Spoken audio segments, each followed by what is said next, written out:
여러분, 주식 투자 어떻게 하고 계세요? 저는 좀 특이하게 시작했거든요. 책도 아니고 막 복잡한 차트 보는 것도 아니고요. 바로 유튜브였어요. 오늘 제가 어떻게 유튜브로 저만의 투자 스타일을 찾았는지 그 얘기를 좀 해볼까 합니다. 주식 공부하려고 딱 앉으면 머리 아프지 않으세요? 막 알록달록한 차트에 처음 들어보는 용어들이 쏟아지잖아요. 솔직히 저는 이거 꼭 해야 하는 숙제처럼 느껴지더라고요. 정말 버거웠어요. 그런데 생각해보니까요, 공부 방법이 꼭 하나만 있는 건 아니더라고요. 복잡한 차트를 뚫어져라 보는 것보다 그냥 편안하게 헤드폰 끼고 차분한 목소리로 들려주는 브리핑이 훨씬 더 머리에 쏙쏙 들어오는 분들 분명 계실 거예요. 바로 저처럼 말이죠. 네, 저는 제가 딱 그런 듣는 게 더 잘 맞는 사람이란 걸 깨달았어요. 그래서 결심했죠. 그래, 복잡한 거 다 치우고 유튜브를 내 투자 가이드로 삼아보자 하고요. 그렇게 제 유튜브 여정이 시작됐습니다. 유튜브라는 게 정말 넓은 바다 같잖아요. 정말 많은 정보, 많은 멘토들이 있는데 그 속을 한 2년 정도 헤매다 보니까 제게 딱 맞는 저만의 길을 알려주는 세 분을 만나게 되더라고요. 자, 그럼 지금부터 제 투자 여정에서 진짜 등대 같은 역할을 해준 그 세 분의 유튜브 멘토를 소개해 드릴게요. 이분들 스타일이 정말 완전히 달라요. 첫 번째 멘토는 바로 홍장원 뉴욕 특파원입니다. 이분은 저에게 투자의 숲을 보여주신 분이에요. 뭐랄까, 우리가 보통 주식하면 이 종목이 오를까, 저 종목이 내릴까, 이런 나무 하나하나에 집중하잖아요? 근데 이분은 그게 아니라 전 세계 돈이 지금 어디로 흘러가고 있는지 그 거대한 숲 전체를 보게 해줘요. 예를 들면 이런 식이에요. 올해 세계 경제의 핵심 키워드는 경제 안보입니다. 그래서 주식시장보다는 금 같은 안전자산으로 돈이 몰릴 가능성이 높습니다. 이렇게요. 그냥 뉴스를 전달하는 게 아니라 전 세계적인 흐름이 내 투자에 어떤 영향을 미칠지 딱 연결해 주는 거죠. 자, 두 번째 멘토는 포메뽀꼬라는 분인데요. 이분은 좀 특별해요. 실제 투자자인데 자기 계좌를 정말 투명하게 다 공개하면서 안정적인 투자가 뭔지를 몸소 보여주는 분이에요. 솔직히 말씀드리면 처음엔 이분 스타일이 좀 재미없다고 생각했어요. 너무 안정적이고 어떻게 보면 좀 지루하게 느껴졌거든요. 그때 저는 막 하루아침에 큰 돈을 벌고 싶은 그런 짜릿함을 원했나 봐요. 그래서 얼마 안 보고 바로 다른 채널로 넘어가 버렸죠.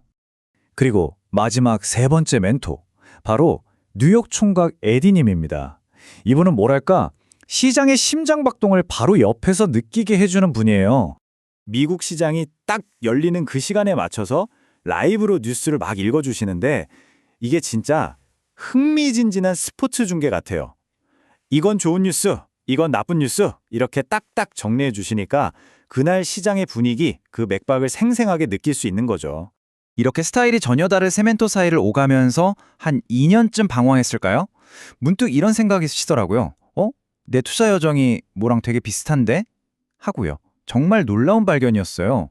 결혼이랑 주식이 무슨 상관이냐고요? 네, 좀 뜬금없죠. 근데 제 경우에는요, 이게 제 연애사랑 정말 소름 돋게 똑같이 흘러가고 있더라고요.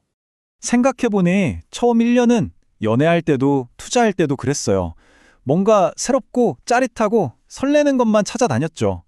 그런데 시간이 좀 지나니까 알겠더라고요. 제가 진짜 원했던 건 그런 잠깐의 설렘이 아니라 그냥 곁에 있으면 마음이 편안해지는 그런 안정감이었다는 걸요. 이건 정말 연애 상대도 그렇고 제 투자 포트폴리오도 마찬가지였어요. 그래서 결국 어떻게 됐을까요? 네, 그렇게 2년을 방황하다가 결국 제가 처음 지루하다고 그냥 지나쳤던 그 안정적인 투자자 포메뽀꼬님에게 돌아가게 된 거죠. 운명이었을까요? 이분이 하신 말씀 중에 제 마음에 팍 박힌 말이 있어요. 나한테 잘 맞는 포트폴리오는 밤에 잠도 잘 오게 하고 소화도 잘 되게 한다. 바로 이거였어요. 아, 그렇구나. 좋은 투자는 나를 불안하게 만드는 게 아니라 내 일상을 편안하게 해주는 거구나. 이게 제 투자 철학이 된 거죠. 이렇게 저한테 맞는 투자 상대를 찾고 나니까 투자를 보는 눈이 완전히 달라졌어요. 이제 저한테 투자는 결혼처럼 거창한 게 아니에요. 그냥 제 작은 텃밭을 매일매일 가꾸는 일, 딱 그 정도가 됐습니다. 방법은 아주 간단해요. 첫째, 내가 가장 믿고 아낄 수 있는 씨앗 하나를 고르는 거예요. 그리고 둘째, 매일 뉴스를 챙겨보면서 잡초를 뽑아주듯이 꾸준히 관리하는 거죠. 마지막으로 이 씨앗이 큰 나무가 될 때까지 조급해하지 않고 기다려주는 겁니다. 정말 텃밭 가꾸기랑 똑같죠? 그래서 제 텃밭의 가장 중심에 심은 그 씨앗이 뭐냐고요? 바로 SPYM이라는 ETF입니다. 이게 제 포트폴리오의 가장 튼튼한 나무가 되어주고 있어요. ETF가 뭐냐면 상장지수 펀드라고 해서 쉽게 말해 주식 종합 선물 세트 같은 거예요. 특히 이 SPYM은 미국에서 제일 잘 나가는 500개 회사를 몽땅 한 바구니에 담아놓은 거죠. 그러니까 그중에 한두 회사가 좀 휘청해도 전체적으로는 크게 흔들리지 않고 안정적일 수 있는 거예요. 그리고 그 안정성은 그냥 하는 말이 아니라 숫자로 딱 증명이 돼요. 지난 30년 동안 연평균 수익률이 꾸준히 10% 정도 나왔거든요. 뭐 하루아침에 대박이 터지는 그런 화려함은 없어요. 하지만 정말 묵묵하고 믿음직스럽죠. 그래서 이제 이 주식은 제가 가장 아끼는 제 포트폴리오 정원의 가장 튼튼한 뿌리가 되었습니다. 나무 키우듯이 정성껏 키워나갈 생각이에요. 자, 오늘 제 이야기를 쭉 들으셨는데요. 결국 핵심은 이거예요. 나한테 딱 맞는 투자 스타일은 분명히 있다는 것. 그리고 그걸 찾기 위해 꼭 남들처럼 복잡한 차트와 실험할 필요는 없다는 거죠. 어쩌면 그 시작은 여러분의 눈이 아니라 여러분의 마음을 편안하게 해주는 목소리를 찾는 귀에서 시작될지도 모릅니다. 여러분의 투자 여정은 지금 어떤 소리를 내고 있나요?